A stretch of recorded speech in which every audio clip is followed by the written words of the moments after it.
शादी के बाद विदाई का समय था। नेहा अपनी माँ से मिलने के बाद अपने पिता से लिपट कर रो रही थी और वहाँ मौजूद सभी लोगों की भी आंखों में आंसू थे। उस समय नेहा ने घूंघट निकाला हुआ था और अब उसका विदा होकर ससुराल जाने का समय हो गया था। तो जैसे ही नेहा रोती हुई कार में बैठने लगी, तभी उसकी छोटी बहन रोती हुई उससे दोबारा लिपटकर रोने लगी। तभी गाड़ी के पास खड़े नेहा के पति अविनाश से उसका दोस्त के दिनेश कहता है, अरे यार अविनाश, यहाँ से घर पहुँचते ही सबसे पहले होटल अमृत बाग पहुँचकर एक बढ़िया सा खाना खाएंगे, क्योंकि यहाँ तेरी ससुराल में तो एकदम घटिया खाना था। ऐसा खाना तो हमारे यहाँ कुत्तों को भी नहीं खिलाते।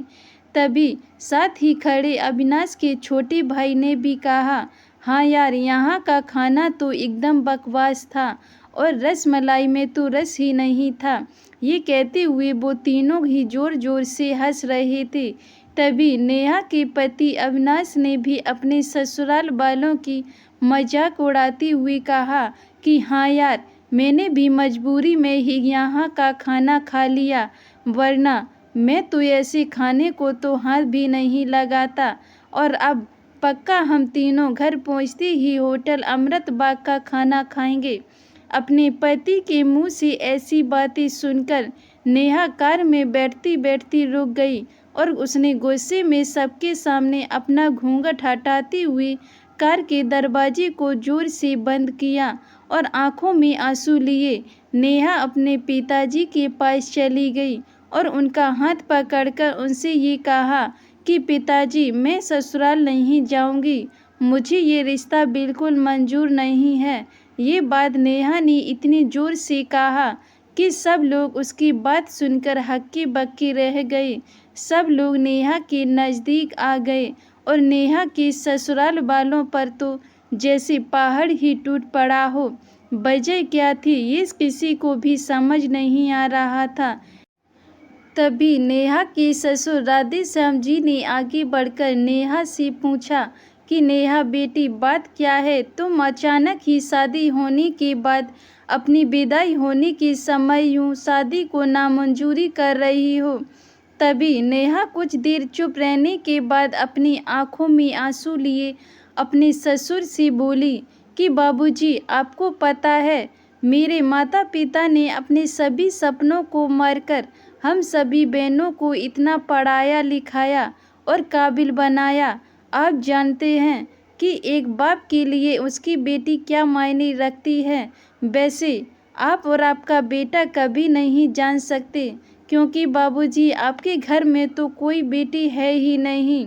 और आप जानते हैं, मेरी शादी में आने वाले बारातियों के लिए खाने पीने की एक भी कमी ना रह जाए, इसलिए मेरे पिताजी पिछले 3 महीने से रात को 2 से 3 बजे तक जाकर मेरी माँ के साथ ये योजना बनाते थे कि रसोइया कौन होगा और खाने में बारातियों के लिए किस किस तरह का खाना बनवाना है और बारातियों को कहाँ बिठाना है, ताकि कहीं किसी को बुरा ना लग जाए। और शायद आप नहीं जानते कि मेरी माँ ने पिछले 1 साल से एक भी नई साड़ी नहीं खरीदी, क्योंकि मेरी शादी में पैसों की कोई कमी ना हो जाए। और आज भी मेरी शादी में भी मेरी माँ मेरी बड़ी बहन की साड़ी पहन कर खड़ी हैं।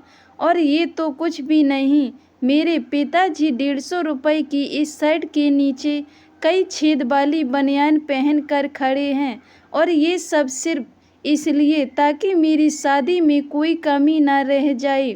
लेकिन इतनी मेहनत करने के बावजूद भी आज इस शादी में आपके बेटे को रोटियां ठंडी लगीं, उसके दोस्त को पनीर बकवास लगा और मेरे देवर जी को रसमलाई में तो रस ही नहीं मिला।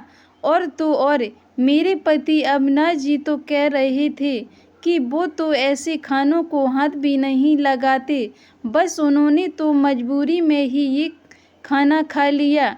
अगर सब कुछ इन्होंने मजबूरी में ही खाया है तो इसकी क्या गारंटी है कि मुझसे शादी भी ये अपनी खुशी से ही कर रहे हैं। कल को अविनाश जी ये भी कह सकते हैं कि मुझसे भी उन्होंने मजबूरी में ही शादी की है। और नेहा रोते हुए अपने ससुर से ये भी कह रही थी कि जिस माता पिता ने मेरी शादी में दिन देखा ना रात, बस शादी की तैयारियों में लगे रहे, उन माता पिता पर आज आपके बेटे और उनके दोस्त यूं जोर जोर से हंस रहे हैं और उनकी इतनी बेइज्जती कर रहे हैं। क्या आपके घर में माता पिता की इतनी ही इज्जत होती है? तभी नेहा के ससुर ने कहा कि बेटी, इतनी छोटी सी बात पर तुम इतना नाराज हो गई। तो नेहा ने अपने ससुर की बात को काटती हुई कहा कि बाबूजी, ये छोटी सी बात नहीं है। अगर शादी के बाद में भी आपकी इज्जत ना करूं तो आपको कैसा लगेगा? ये सुनते ही नेहा के ससुर ने शर्म के मारे अपनी आंखें नीचे कर लीं। तभी नेहा ने कहा, लेकिन बाबूजी, आप चिंता ना करिए, हमारे अंदर हमारे अच्छे माता पिता के संस्कार हैं। किसी की बेइज्जती करना ये सब हमारे माता पिता ने हमें कभी नहीं सिखाया। ये सुनते ही नेहा के पिताजी दया शंकर जी ने आंखों में आंसू लिए अपनी बेटी को गले से लगा लिया और उसने कहा कि बेटी, मुझे गर्व है कि तू मेरी बेटी है और अब तू शांत हो जा बेटी। तुझे मेरी कसम, तू इन्हें माफ़ कर दे और खुशी खुशी अपने ससुराल चली जा। तभी नेहा का पति अविनाश भी नेहा के पिताजी और नेहा से हाथ जोड़कर माफ़ी मांगता है और ये कहता है कि बाबूजी, मुझे माफ़ कर दो, सारी गलती मेरी ही है। लेकिन आज आपकी बेटी ने मुझे एक पिता की इज्जत करना सिखा दिया और आज के बाद मैं हर किसी के माता पिता हमेशा इज्जत करूँगा। उसी वक्त नेहा के ससुर राधेश्याम जी भी आगे आकर अपनी बहू नेहा के सर पर हाथ रखकर कहते हैं कि मैं तो बहू लेने आया था, लेकिन ईश्वर बहुत कृपालु है। उसने मुझे बहू के रूप में एक बेटी दे दी और वो भी इतने अच्छे संस्कार वाली, जो कि माता पिता का भी इतना सम्मान करती है। और अब बेटी, मेरे कहने से इन नालायकों को भी माफ़ कर दे, मैं हाथ जोड़ता हूँ तेरे सामने। तभी नेहा अपने ससुर जी के दोनों हाथों को पकड़ लेती है और कहती है कि नहीं बाबूजी, आप मेरे पिता के समान हैं, कृपया आप मेरे सामने हाथ मत जोड़िए। तभी नेहा के पिताजी दया शंकर जी भी कहते हैं कि समधी जी, आप मेरी बेटी के सामने हाथ जोड़कर कृपया हमें शर्मिंदा मत कीजिए।